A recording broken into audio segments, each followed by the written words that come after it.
How many USB sticks do you use for installing different operating systems to your computers? It can be quite annoying, constantly having to override sticks with a different OS or distro. Ventoy solves this by creating a multi-boot stick. No more overwriting, just copy the ISO on there along with all others. How this works? I'll show you after the intro.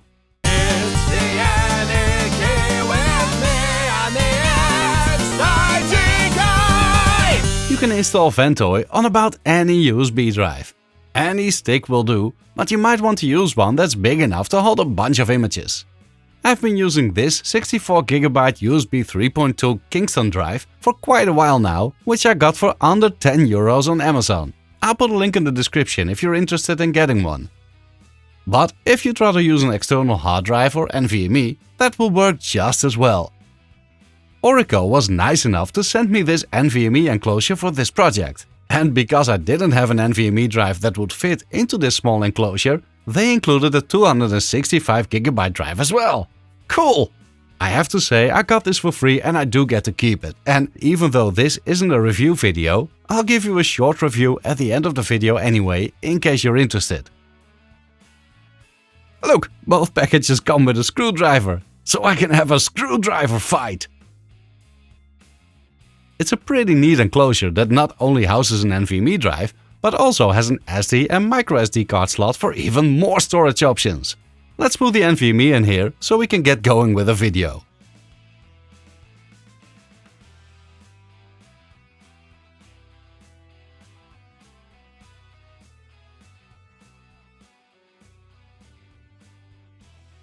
Alright, so I plugged it into my PC. Let's get Ventoy on here.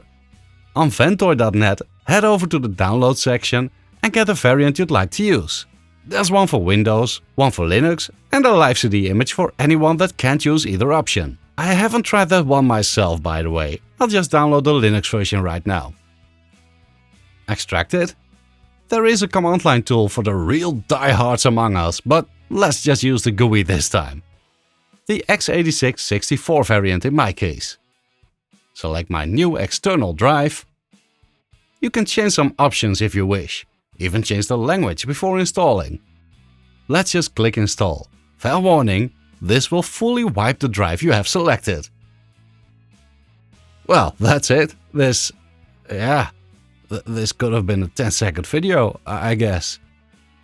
The process on Windows is exactly the same, by the way. I've recorded this quite a while ago and it's very similar, as you can see. Right, I'll plug in my old Ventoy stick and copy all images from that one. Let's just take the 32-bit and 64-bit folders from it. That's just personal preference, by the way. I have some images in both 32 and 64-bit variants, and this makes it a bit easier to select the right one. You're completely free in what folders you create on here. Right, let's boot from my new Ventoy drive. Let's show you what it looks like. There we are. Here's our list of images on the drive. You can press F3 to get a tree view, which is useful if you have images for different platforms, like I have for 32 and 64-bit systems. If you pick one, you'll get a second menu, where you get some extra options. Normal boot is usually fine, but some systems and images might do better using Grub 2 mode. There we go. Manjaro just boots as it would from a dedicated USB stick. If you'd like to customize Ventoy, the easiest way to do so is using Ventoy Plugson, which is already included in the initial download. First check the device name of your Ventoy drive, then run ventoy plugson.sh followed by that device. I have to mount it first. There you go. Now just open the web address it mentions. You'll get some device info and a lot of configuration options. By default, Ventoy will bypass Windows 11's hardware checks. You can disable that behavior over here. Let's define a search route, so it won't search all of its file system for images. You can set only one, so maybe I should move the 32 and 64-bit folders into an ISO folder. Invalid path. Yeah, I didn't do so yet. Nice that it checks this before enabling the option though. Okay, create the folder and move the other two inside of it. Boom! Now it accepts this path. This way you can still use the rest of the drive for other files and don't have to worry that Ventoy will take ages to load because it goes through all of them. You can change the theme if you want. You know what, let's try that. But where do you get themes?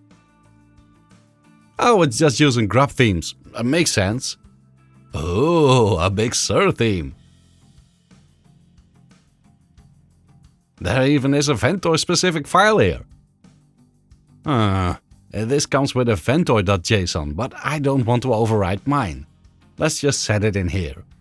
There's a lot of options that I won't go into today.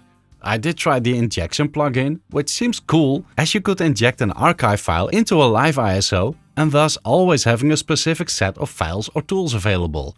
But it wouldn't work on the more recent ISOs I tried. Might be a me problem. There's also a specific one for Windows, which might be easier to get working, as there's not a billion Windows distros around. Anyway, let's reboot and see what that theme looks like. Cool! A macOS themed bootable stick that won't boot macOS. Some text seems off though. Let's just copy all of this into my own config file. The config tool simply does only that, it generates a JSON file for you. Here's mine, with just a search root and the theme definition. Let's copy the other lines along with it and reboot again. That is looking a lot better. Let's boot into Windows. I opened the command prompt to show you that you can still open the Ventoy drive from here, which could be very useful if you need to install a driver or so. You see, all there.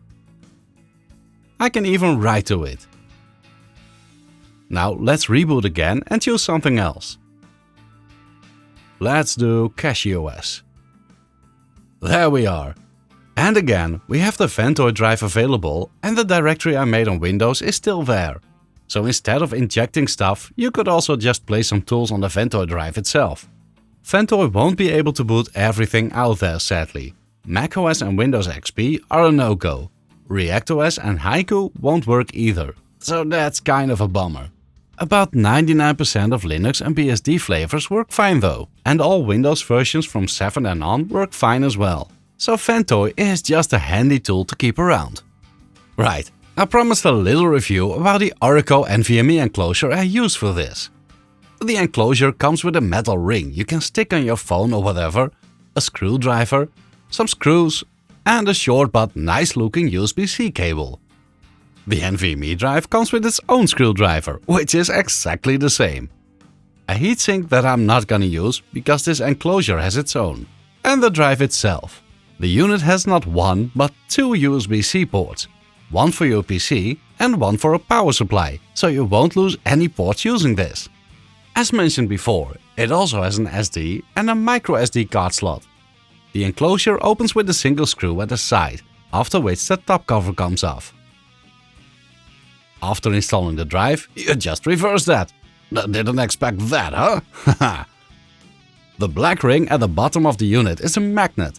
It attaches to that ring we saw before, but obviously works on anything made of metal! Let's see if I can use my dock and the enclosure in the same port.